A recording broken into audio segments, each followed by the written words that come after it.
Hola a todos y bienvenidos a otro webinar de Duchen al Día, emitido por Duchen para Project España.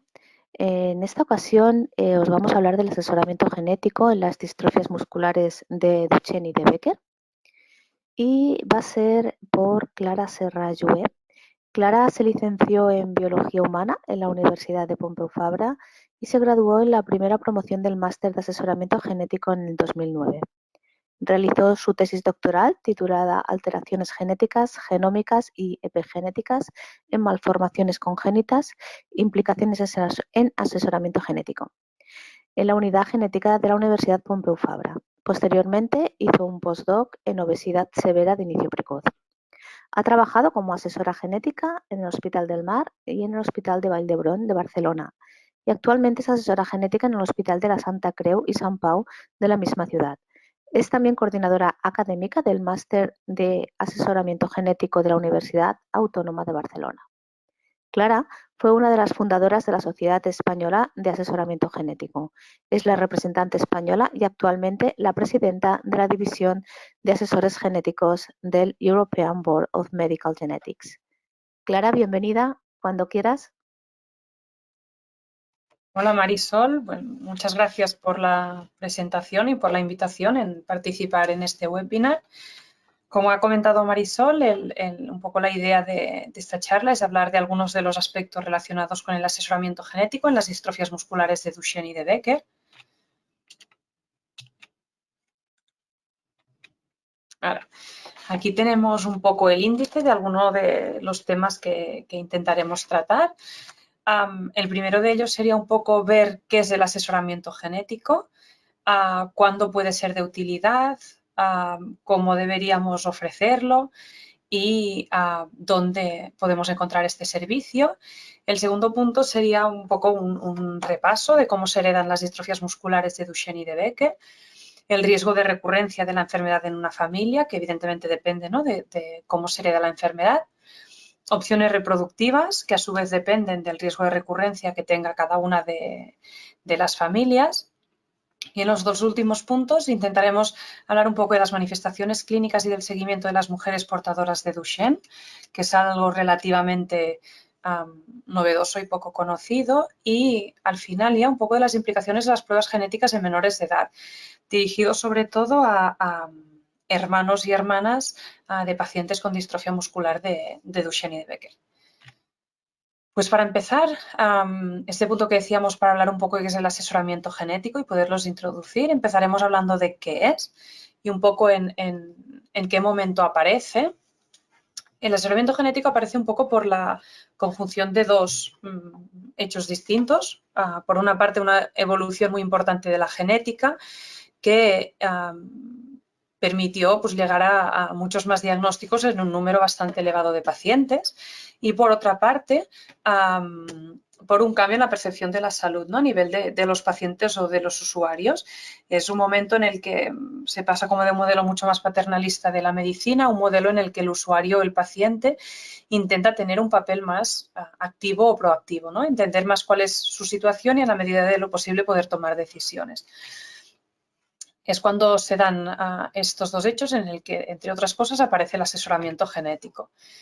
Aquí tenéis probablemente la definición más utilizada de asesoramiento genético, que dice que es un proceso comunicativo que lidia con los problemas humanos asociados con el riesgo de ocurrencia o recurrencia de una enfermedad genética en una familia. Como veis, hay algunos aspectos resaltados. En primer lugar, que es un proceso comunicativo, es decir, que muchas veces el asesoramiento genético no es un hecho aislado, no un día puntual, sino que puede requerir de varias consultas, de varias sesiones. Después, como un poco, ¿no?, el concepto holístico del asesoramiento genético, que lo que pretende un poco es dar cabida o contemplar, ¿no?, los distintos problemas que se pueden asociar a la aparición de una enfermedad genética en una familia y un poco dar soporte en todo este proceso. Y también hace referencia al riesgo de ocurrencia o recurrencia, que esto se refiere a cuando es la primera vez que aparece una enfermedad en una familia, que sería el riesgo de ocurrencia, o cuando es una enfermedad que ya ha aparecido en la familia, el riesgo de que vuelva a aparecer, que sería la recurrencia. Si intentamos un poco, ¿no?, desglosar esta definición, ¿Qué incluiría el asesoramiento genético? Pues incluiría que el profesional que lo ofrece pretende ayudar al paciente o a la familia a entender los conceptos médicos que se asocian con la enfermedad, el diagnóstico, el curso, causas, manejo clínico. También colaborar en que el paciente y la familia puedan entender y conocer cómo la herencia contribuye a la aparición de la enfermedad y el riesgo que decíamos de ocurrencia o de recurrencia. Entender también las alternativas para reducir este riesgo, ¿no?, de que aparezca la enfermedad o que recurra.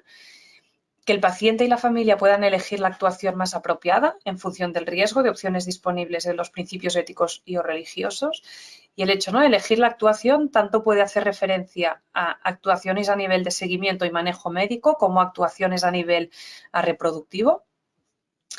A menudo, pero no siempre, el asesoramiento genético contempla un estudio genético. En caso de que sea así, siempre debe haber un asesoramiento genético previo al estudio, ¿no?, para hablar un poco, pues, de las implicaciones de esta prueba genética, ventajas, limitaciones, y un asesoramiento genético posterior, pues, para hablar un poco de los resultados y de las consecuencias de estos resultados en el paciente o en la familia.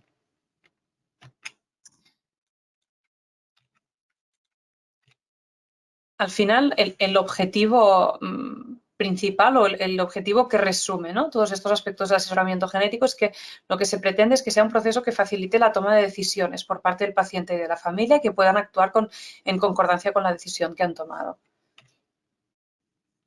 ¿Cuándo puede ser de utilidad el asesoramiento genético? Pues en varios momentos, ¿no?, de nuestra vida puede aparecer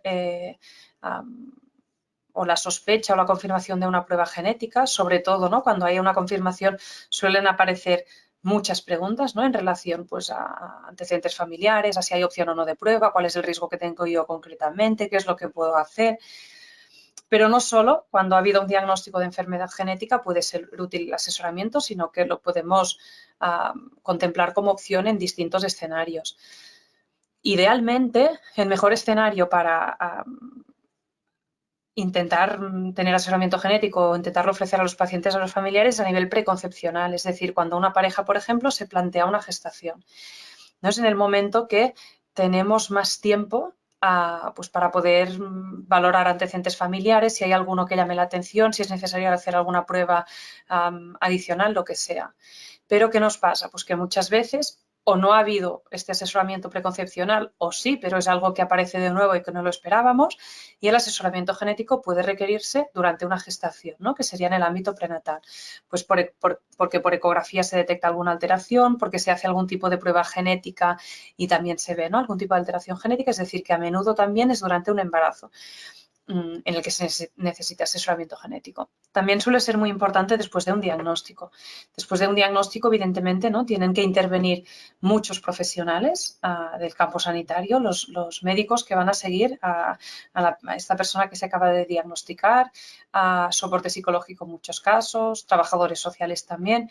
Y el asesor genético aquí también tiene un papel importante, ¿no?, para intentar, bueno, acompañar a la familia en este proceso e intentar también, ¿no?, que puedan entender la dimensión genética del diagnóstico que se acaba de realizar. El asesoramiento genético en algunas enfermedades también es muy importante a nivel presintomático. Cuando hablamos de diagnósticos presintomáticos nos referimos a los diagnósticos que se pueden hacer antes de que la enfermedad se manifieste. Esto es prácticamente exclusivo de la genética porque nos permite detectar una alteración genética antes de que el paciente debute con la enfermedad. Evidentemente, la carga psicológica y emocional de este tipo de diagnósticos también es bastante importante. También se requiere o se recomienda asesoramiento genético después de una interrupción del embarazo o por malformaciones o por diagnóstico de enfermedad genética y cada vez más en el campo de la reproducción asistida, porque a menudo las parejas que recurren a la reproducción asistida es por algún tipo de antecedente de enfermedad genética. ¿Dónde o en qué contexto, en qué escenario es ideal ofrecer el asesoramiento genético? Pues sin ninguna duda en el contexto de un equipo multidisciplinar. A nivel sanitario, yo creo que esto es la totalidad de las especialidades, ¿no?, que cada vez gana más importancia el trabajo en equipo y el trabajo multidisciplinar. En genética, sin ninguna duda. Podríamos hablar en los equipos de genética hospitalaria, ¿no?, como de tres patas, cada una súper importante. Por una parte tendríamos el médico genetista, que sería el que haría los diagnósticos clínicos, ¿no?, las sospechas diagnósticas, el diagnóstico diferencial, exploraciones complementarias, radiografías, lo que sea necesario. Después tenemos el genetista de laboratorio, que es el que hace todas las pruebas a nivel de genética, citogenética, genética molecular, todo lo que es la secuenciación, ¿no?, de nueva generación ahora, y es el que interpreta estas pruebas. Y después tendríamos un poco la tercera pata, sería el asesor genético, que es el que se encargaría un poco más de la dimensión familiar de las enfermedades genéticas, ¿no? Si se diagnostica una enfermedad genética, pues transmitirlo a la familia, ver si hay otros familiares a riesgo de padecer la enfermedad o de transmitirla, qué opciones hay, por ejemplo, a nivel reproductivo, etcétera.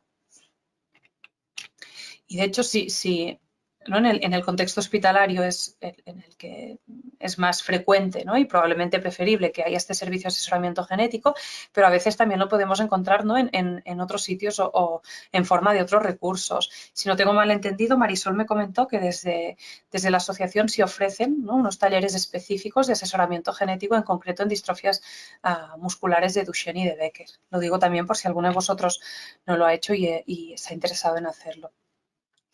¿Cómo se hace el asesoramiento genético, ¿no?, que debemos tener en cuenta y un poco qué podemos esperar de una consulta de asesoramiento? En primer lugar, es muy importante tener en cuenta que la información genética tiene algunas características bastante peculiares o específicas y que la hacen potencialmente más estresante o angustiante que otro tipo de información médica. En primer lugar, tiene implicaciones directas para toda la familia, ¿no?, para los familiares. Si a alguien le diagnostican una infección, es muy probable, ¿no?, un proceso autoinmune que tenga implicaciones para la familia por toda la parte emocional y de acompañamiento, pero no porque los familiares de golpe también estén a riesgo de desarrollar la misma enfermedad. Pero en el caso de la genética sí, ¿no? Muchas veces cuando hay un primer diagnóstico, una de las primeras preguntas es: ¿y el resto de familia qué? Otra característica es que la condición genética es para toda la vida. En la mayor parte de enfermedades genéticas tenemos tratamientos sintomáticos, pero no tenemos tratamientos curativos, ¿no? Es decir, que esta alteración genética nos va a acompañar a lo largo de toda nuestra vida. Como decía antes, la genética nos permite hacer diagnósticos presintomáticos, es decir, antes de que aparezcan las primeras manifestaciones clínicas. Esto puede tener su utilidad y sus beneficios, pero a nivel emocional es una situación muy dura. Y el otro aspecto que nos complica bastante el asesoramiento es la complejidad de la información genética, ¿no? En genética muchas veces hablamos de conceptos bastante complicados, ¿no? Los tipos de herencia, los riesgos, la penetrancia. Y son términos que necesitamos que el paciente y la familia entiendan, ¿no? Porque con esta información y con todos estos datos es con lo que después ellos van a tomar una decisión. Es decir, que debemos tener en cuenta que en todo este escenario el estrés y la angustia que ya de por sí provoca el diagnóstico de una enfermedad genética o la posibilidad de una enfermedad genética, además nos dificulta, ¿no?, aún más toda esta comprensión de esta información tan compleja que decíamos. Por eso, ¿qué pretende el asesoramiento genético? El asesoramiento genético pretende que sea un proceso bidireccional, es decir, no es simplemente que el asesor genético da información científica y objetiva al paciente, que también, sino que se pretende, ¿no?, que el ambiente sea suficientemente confortable como para que el paciente se sienta a gusto, pues para expresar dudas, preguntas y buscar apoyo en este proceso. Evidentemente es un proceso no directivo, el profesional no es el que va a tomar las decisiones, el profesional va a dar la información necesaria, va a acompañar al paciente en este proceso de toma de decisión, pero es al final, ¿no?, el paciente o la familia los que tomarán las decisiones que les parezcan más adecuadas. ¿En qué se va a basar el paciente? Pues evidentemente en parte en la información que le ha dado el profesional, pero también le van a influir en la decisión que va a tomar, pues el contexto sociofamiliar y los principios éticos y religiosos de cada uno de nosotros. ¿Y el asesor genético en qué se va a basar en todo este proceso? Pues muy importante que el asesor genético esté formado en conocimientos teóricos, ¿no?, pues de genética clínica, de tipos de herencia, de genética molecular. Es importante también una formación en habilidades comunicativas, en cómo comunicamos al paciente, en qué información damos, cómo la damos. Y evidentemente tiene que tener también una formación básica en lo que es el apoyo y el acompañamiento psicológico del paciente. Un asesor genético no es un psicólogo y debe tener muy claro, ¿no?, sus límites, y en el momento que haya algún paciente o familia que necesiten pues un servicio de psicología, evidentemente derivar, pero sí que debe haber, ¿no?, una mínima formación en este aspecto. Esto siempre, evidentemente, sustentándose en los principios bioéticos, ¿no?, que regulan la práctica profesional de todos los profesionales sanitarios. ¿Qué tenemos siempre muy en cuenta en asesoramiento genético? Y esto lo decimos muchas veces porque realmente estamos convencidos de ello. No hay una decisión buena o mala, ¿no?, a tomar en el proceso de asesoramiento genético, sino que hay una decisión más adecuada para cada persona o cada pareja en un momento determinado y en un determinado entorno y situación. Y de hecho vemos muchas veces como una misma persona o pareja van a tomar decisiones distintas en momentos distintos de su trayecto vital, ¿no? Por eso muchas veces, ¿no?, los pacientes o las familias nos preguntan ¿y qué haríais, ¿no?, vosotros? ¿O qué es lo que tenemos que hacer? Pues esto realmente no lo podemos responder, ¿no?, porque no hay una decisión buena o una decisión mala. Simplemente hay la decisión más adecuada para cada persona, cada pareja, cada momento, cada entorno, cada situación. Esto es muy importante tenerlo presente.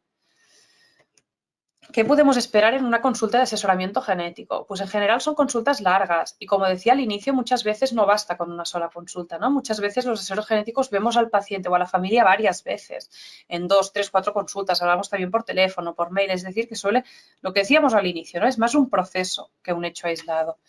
¿Qué hacemos en una consulta? Pues recogemos la historia médica y familiar. En esto, ¿no?, somos, sobre todo en la historia familiar, somos como, ¿no?, vamos muy al detalle y a recoger mucha información porque a veces lo menos esperado nos puede dar información relevante.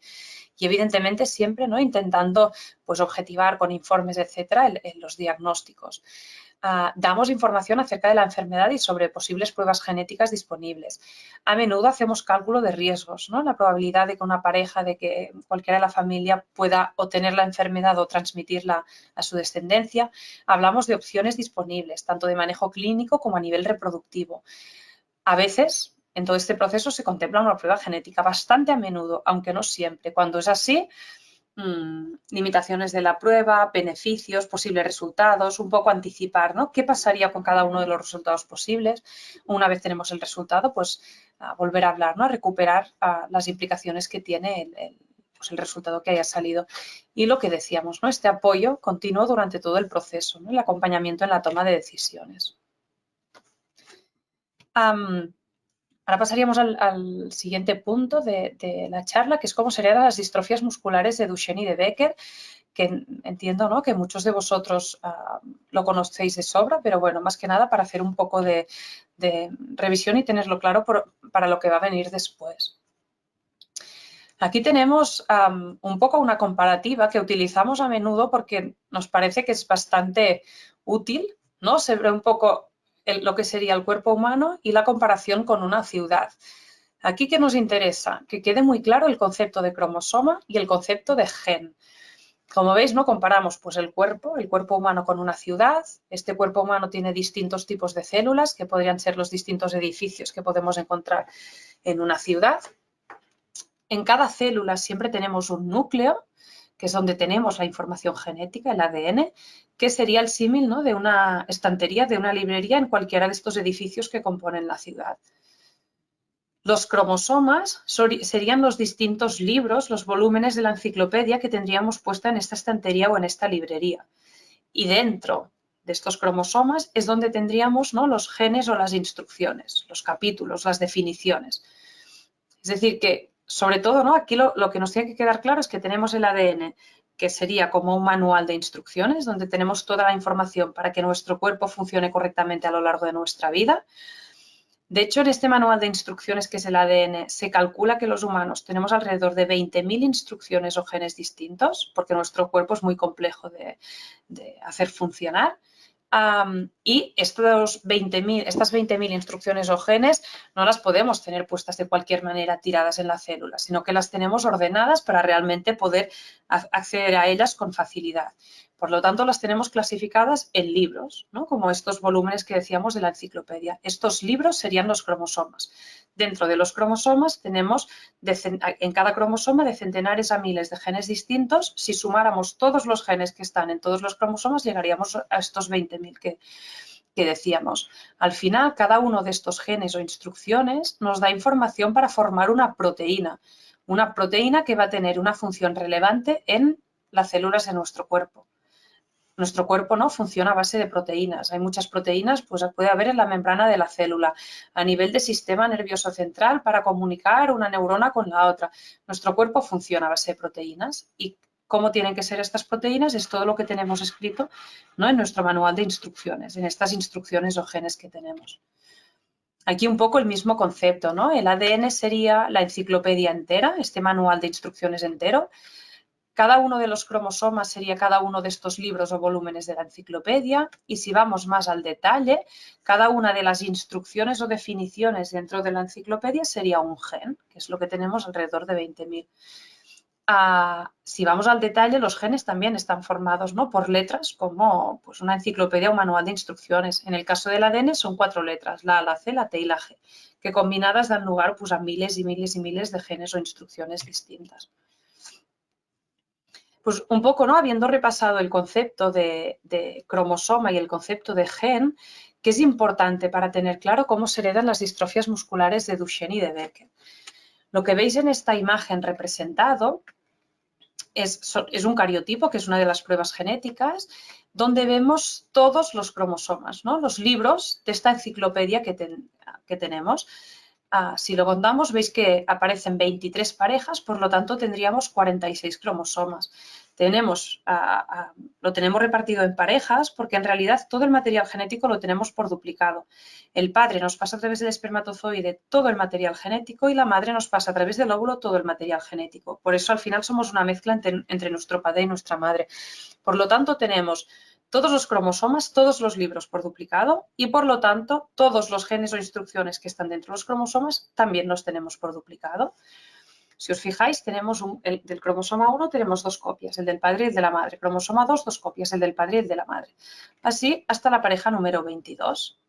¿Qué pasa con la pareja número 23? Pues la pareja número 23 son los cromosomas sexuales, que es lo que determina que las mujeres sean mujeres y los varones sean varones. Las mujeres tenemos 2 cromosomas X, los varones tienen un cromosoma X y un cromosoma Y, que si os fijáis en el dibujo, el cromosoma Y es súper pequeño y de hecho dentro del cromosoma Y hay muy pocas instrucciones o genes. Por lo tanto, ¿qué acaba pasando? Que de todas las instrucciones o genes que están en el cromosoma X, las mujeres tenemos 2 copias, pero los varones solo tienen una, porque en el Y prácticamente no hay información. El gen que causa la distrofia muscular de Duchenne y de Becker, que es el gen DMD, está en el cromosoma X. Por lo tanto, ¿esto qué conlleva? Que las mujeres tenemos 2 copias del gen DMD, pero los varones solo tienen una. Esto evidentemente va a tener implicaciones, ¿no?, a la hora de la transmisión de la enfermedad y de quién padece la enfermedad. ¿Qué vemos muy a menudo en las distrofias musculares de Duchenne y de Becker? Que las mujeres transmiten la enfermedad, pero mayoritariamente no la sufren porque tienen como un X de recambio, ¿no? Si tienen un cromosoma X con el gen de DMD alterado, tienen la otra copia correcta. Por lo tanto, esta instrucción su cuerpo la puede entender y funcionar con normalidad. Pero ¿qué pasa en el varón? Que si la única copia del gen de DMD que recibe el varón tiene una alteración, el cuerpo no va a poder entender bien la información que contiene y aquí es cuando aparecerá la enfermedad. En esta diapositiva es para una pincelada muy breve, pero ver que tenemos distintas técnicas a nivel de genética para detectar distintos tipos de alteraciones. A nivel genético podemos tener alteraciones que implican todo un cromosoma entero, todo un libro entero. No tiene nada que ver, pero hay personas que tienen una trisomía 21 o síndrome de Down, que quiere decir que del volumen del libro del cromosoma número 21, en vez de tener 2 copias, la del padre y la de la madre, tienen 3. Esto causa todas las manifestaciones clínicas que tienen las personas con síndrome de Down. Por lo tanto, hay alteraciones de todo un libro, de todo un cromosoma entero. Para detectar esto tenemos un cariotipo. Después también tenemos alteraciones que implican unas cuantas páginas. Pueden haber personas que les faltan o les sobran unas cuantas páginas de uno de estos libros. Esto con el cariotipo no lo vamos a ver, porque con el cariotipo es como solo si viéramos, ¿no?, los libros un poco desde fuera, mirando la estantería en general. Pero hay otra prueba, que es el array CGH, que sí que nos permite contar las páginas de cada uno de estos libros y ver si en algún volumen, en algún libro, en algún cromosoma, a una persona en concreto le faltan 2, 3, 10, 15 páginas. A veces las alteraciones en DMD se pueden detectar mediante array, porque a veces lo que pasa es que faltan unas cuantas páginas del gen DMD y un array lo puede detectar. Si vamos, ¿no?, un nivel más allá, tenemos lo que conocemos como las pruebas de secuenciación.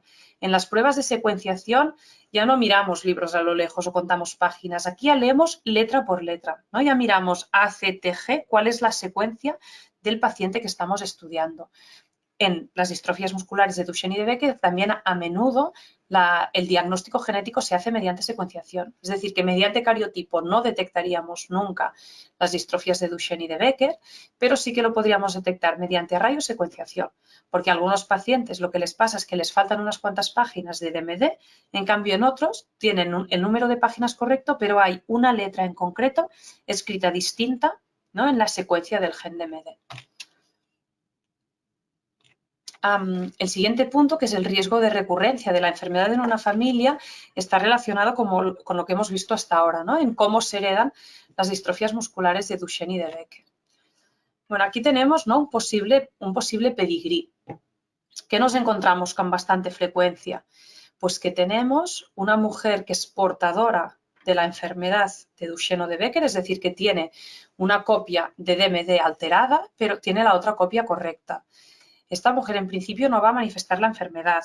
Después lo veremos al final de la charla, que puede tener manifestaciones leves, ¿no?, pero no tendría unas manifestaciones clínicas clásicas de distrofia muscular de Duchenne o de Becker. Por lo tanto, esta mujer la definiríamos como portadora de la enfermedad.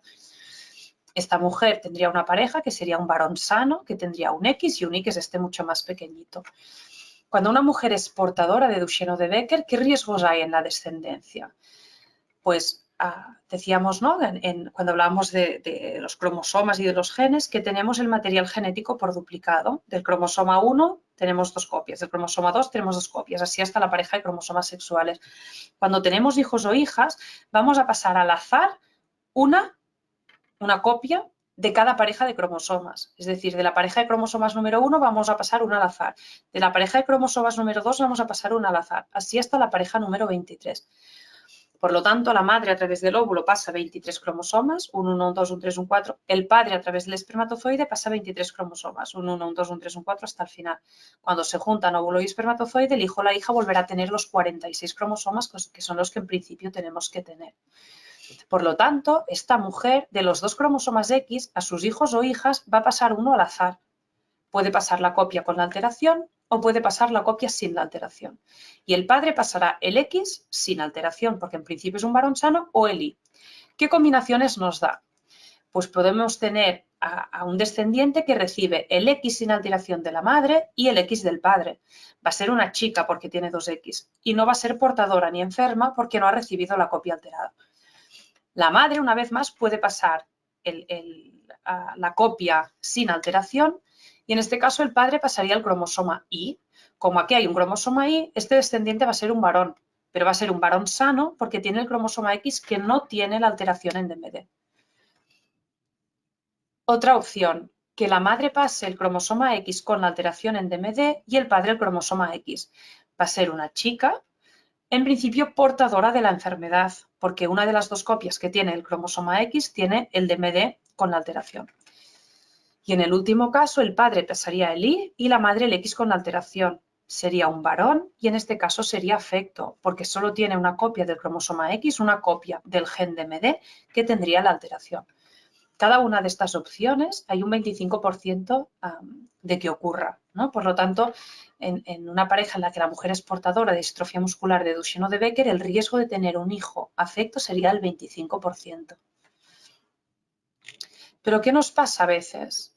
Pues en un porcentaje importante de los casos hay un niño afecto de distrofia muscular de Duchenne y de Becker, en el que encontramos la alteración genética, pero cuando estudiamos a la madre no tiene esta alteración genética. Es decir, que tendríamos un padre sano y una madre sana no portadora.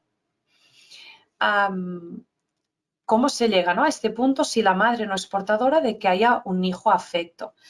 Pues cada vez que hacemos una célula nueva, sea una célula de la piel, del corazón o un óvulo o un espermatozoide, debemos copiar toda la información genética. Estos 20.000 genes que decíamos que tenemos que copiarlos.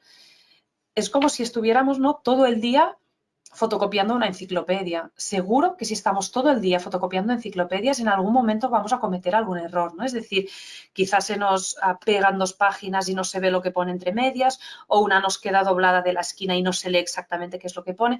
Pues esto también pasa cuando hacemos células nuevas. De hecho, pasa tan a menudo que nuestras células ya tienen mecanismos para intentar repararlo, ¿no? Es decir, son tan frecuentes los errores que ya la célula ha pensado cómo arreglar estos errores.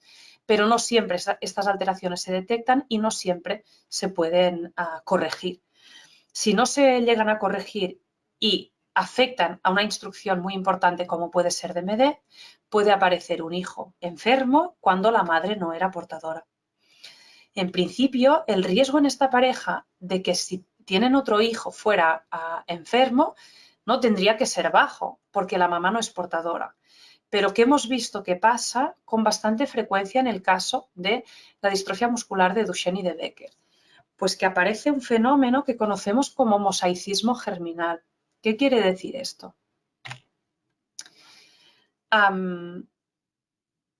Esta alteración que decíamos, ¿no? A la hora de copiar el material genético, que en este caso, como ocurre en el cromosoma X, ocurriría, ¿no?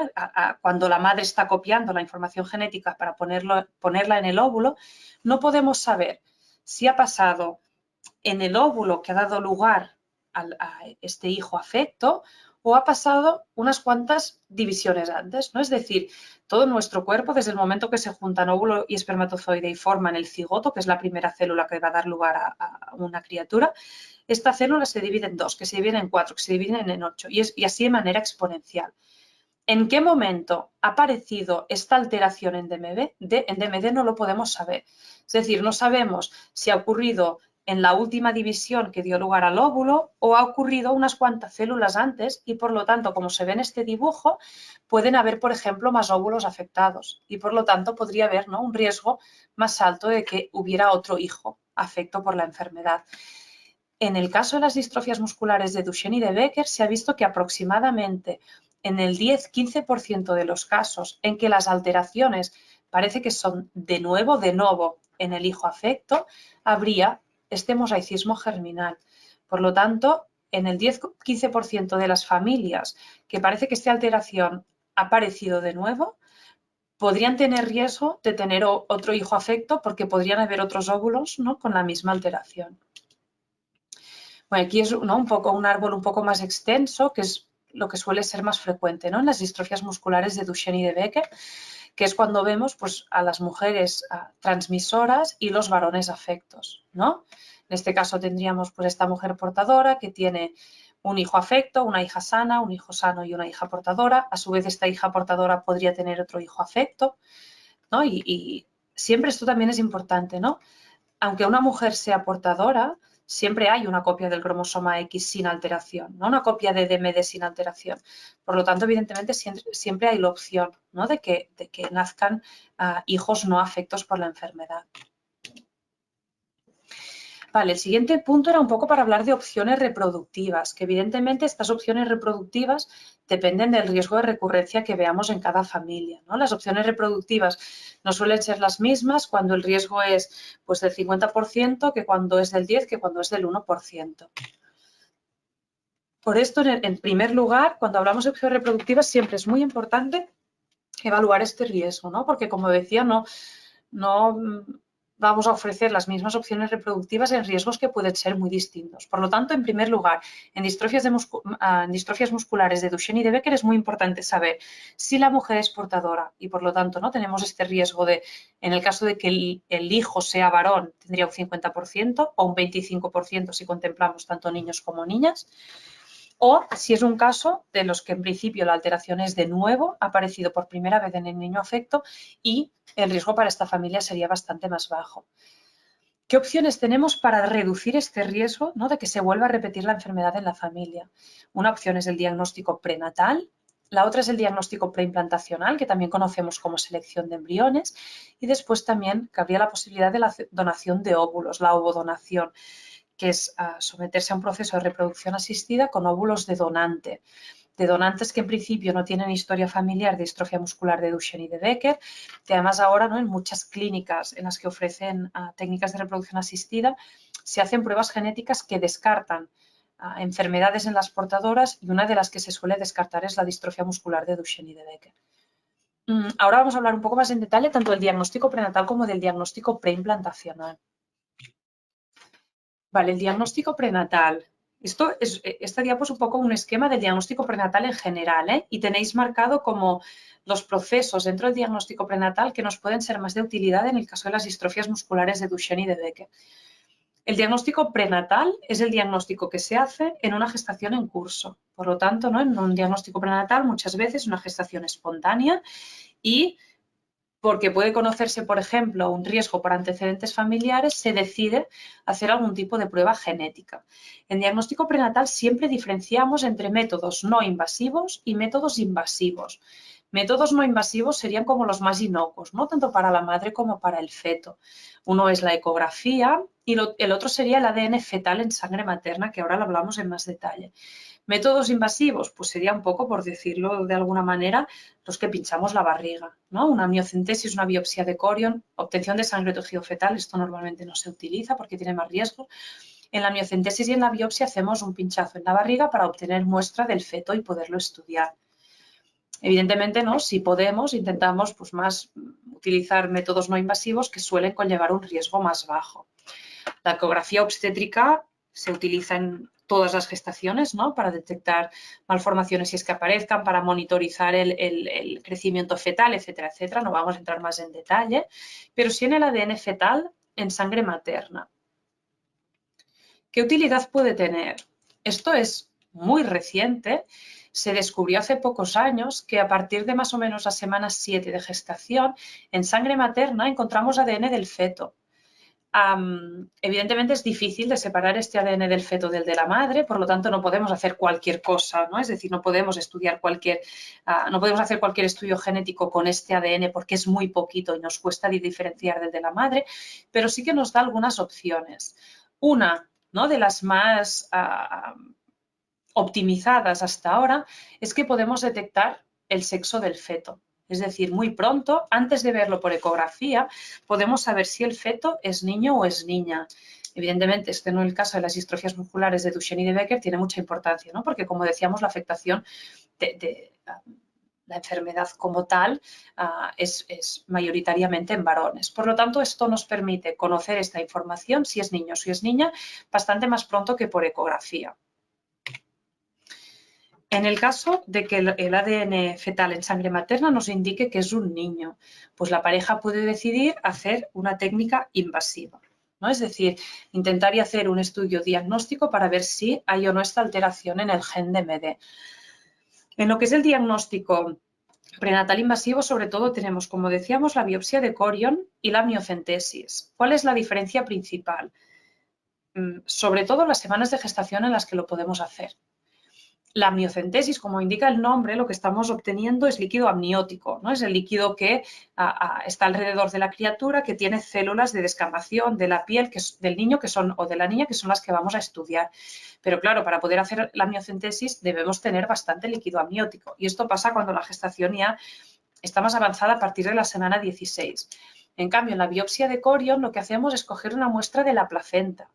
La placenta tiene el mismo origen que el feto, es decir, se juntan óvulo y espermatozoide, hacen la primera célula, que es el cigoto, que se divide en 2, en 4, en 8, en 16, y llega un momento que, cuando, como por decirlo de alguna manera, ¿no? Tenemos como una pequeña pelota de células, esta se divide en dos.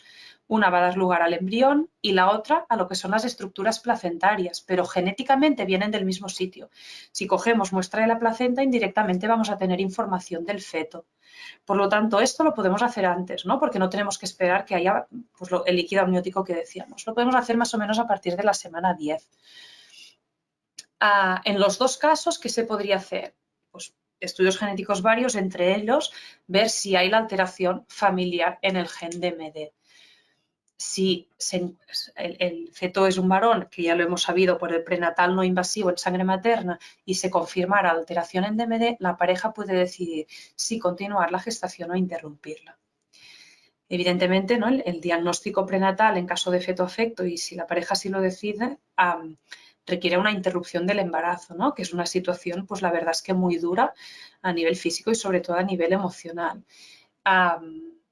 Y hace unos años, ¿no?, que ha aparecido otra opción a nivel reproductivo, pues la verdad es que, ¿no?, muy importante y que ha supuesto un cambio pues sustancial, que es el diagnóstico genético preimplantacional o la selección de embriones. En el prenatal hacíamos el estudio genético en una gestación en curso, en el preimplantacional lo hacemos antes. Aquí, pero ya se requieren técnicas de reproducción asistida. ¿Qué hacemos? Obtenemos óvulos y espermatozoides de la pareja. En el laboratorio, mediante una fecundación in vitro, se consiguen embriones. Cuando estos embriones tienen unas cuantas células, se cogen 2 o 3 para hacer el estudio genético. Se descartan los embriones, que en este caso serían varones y con la alteración genética, en DMD, y se transfieren los que están libres de la alteración genética. Esto nos asegura, si hay una gestación evolutiva, que el feto no va a estar afecto. Lo que es verdad es que no siempre se consigue gestación, ¿no?, porque son procesos, bueno, pues que en cada paso, ¿no?, se pueden perder algunos de los embriones y que no siempre se consigue el éxito en el sentido de conseguir el embarazo, ¿no? Pero si hay embarazo sí que sabemos que el feto va a estar libre de la enfermedad. Bueno, hasta aquí las opciones reproductivas. Los siguientes puntos ya son cortitos. Intento acelerar un poco para que tengamos tiempo para preguntas. El penúltimo punto son las manifestaciones clínicas y el seguimiento en las mujeres portadoras. Se ha descrito hace relativamente poco que las mujeres portadoras de Duchenne y de Becker pueden presentar algunas manifestaciones clínicas de la enfermedad. En esta diapo hay un poco como el porqué, ¿no?, el razonamiento de por qué pueden aparecer esta sintomatología. Como decíamos, las mujeres tenemos 2 X, ¿no? Tendríamos el X materno y el X paterno, pero en cambio los varones solo tienen uno. En realidad, lo que hacemos las mujeres es que de los 2 cromosomas que tenemos, solo utilizamos uno en cada célula. Es como si silenciáramos el otro, porque así no estamos, ¿no?, es decir, así los varones no están en desigualdad, ¿no?, respecto al material genético. ¿Qué pasa? Si más o menos esta inactivación es al azar, es decir, más o menos en el 50% de células utilizamos el paterno y en el 50% el materno, si uno de los dos tiene alguna alteración, es probable que más o menos quede compensado. ¿Pero qué podría pasar? Pues que por azar utilizáramos en más células el que pueda tener la alteración genética, ¿no? Si una mujer que es portadora de Duchenne y lo ha recibido en el cromosoma X que venía de su madre, por casualidad, en casi todas las células está utilizando el de la madre, que es el que tiene la alteración, es cuando le pueden aparecer algunas manifestaciones clínicas. Un porcentaje relevante de mujeres portadoras, aquí lo tenéis, alrededor del 24% en Duchenne y del 19% en Becker, tienen síntomas de la enfermedad. Estos síntomas claramente suelen aparecer más tarde y ser más leves que en varones. Pueden ser debilidad muscular, mialgia, rampas y manifestaciones cardíacas, ¿no? Sabéis que tanto en Becker como en Duchenne es frecuente la miocardiopatía dilatada, que es un poco la que también puede aparecer en mujeres más tarde y de manera más leve. Las mujeres portadoras deberían tener un seguimiento y tratamiento dependiendo de las manifestaciones clínicas, pero todas, aunque no presenten síntomas, deberían tener controles regulares en cardiología, ¿no? Porque además, a nivel muscular, si aparece debilidad, mialgia, rampas, es como, ¿no?, más evidente para la mujer y puede consultar al servicio de neurología, pero a veces las manifestaciones cardíacas pueden pasar desapercibidas y aparecer, ¿no?, más adelante. Así que la revisión de cardiología sí que parece cada vez más claro que tendrían que tenerlo todas las mujeres portadoras de distrofias musculares de Duchenne y de Becker. Ya como último punto, pruebas genéticas en menores de edad. Como decía al inicio, haciendo referencia sobre todo a hermanos y hermanas sanas de niños afectos de distrofia muscular de Duchenne o de Becker. Esto antes ya lo hemos hablado, ¿no? Decíamos que la información genética tiene características, ¿no?, bastante peculiares, que es para toda la vida, que podemos hacer diagnósticos presintomáticos, que además es complejo de entender. Esto debemos tenerlo muy presente cuando estamos hablando de pruebas genéticas en menores. Además, ¿no?, aquí cuando hablábamos del paciente, en qué sustenta, ¿no?, cuando toma una decisión, ¿qué debemos tener en cuenta? Que cuando tenemos pacientes menores de edad, es fácil que esta información no la entiendan tan bien, es fácil que el contexto sociofamiliar, ¿no?, un poco la opinión de los padres esté sobredimensionada, que es perfectamente comprensible, ¿no?, pero que está sobredimensionada, ¿no?, respecto al razonamiento que pudiera hacer la propia criatura. Y evidentemente los principios éticos y religiosos están en construcción, ¿no? Lo están probablemente siempre para todos, pero mucho más para los menores. Por lo tanto, se puede tambalear un poco el hecho de que realmente el menor esté tomando una decisión informada. Por eso es muy importante que aquí el asesor potencie las habilidades comunicativas y el apoyo psicológico. Por todo esto, un poco, ¿qué tenemos en cuenta en el caso de los menores? Debemos tener en cuenta que el objetivo principal de la prueba genética tiene que ser promover el bienestar del menor.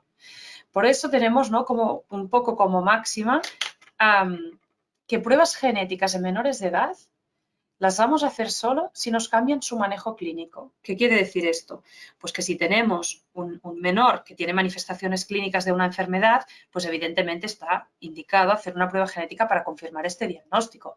O si ahora mismo no tiene ninguna sintomatología, pero sabemos que si detectamos una alteración genética le vamos a poder hacer algo preventivo, evidentemente vamos a hacer esta prueba porque está justificado, porque nos va a mejorar el pronóstico de este niño o de esta niña. Pero si las pruebas genéticas solo tienen implicación, por ejemplo, para su reproducción o para su seguimiento clínico cuando sea adulto, normalmente recomendamos esperar a hacer estas pruebas genéticas, esperar a que el menor pueda entender el proceso que se está haciendo y las implicaciones que pueda tener y, por lo tanto, en la medida de lo posible, pueda decidir él si hacerse o no esta prueba genética, ¿no? Es decir, tenemos que evaluar los potenciales beneficios y daños de hacer la prueba y de los resultados, la capacidad para tomar decisiones y, sobre todo, defender el interés del menor.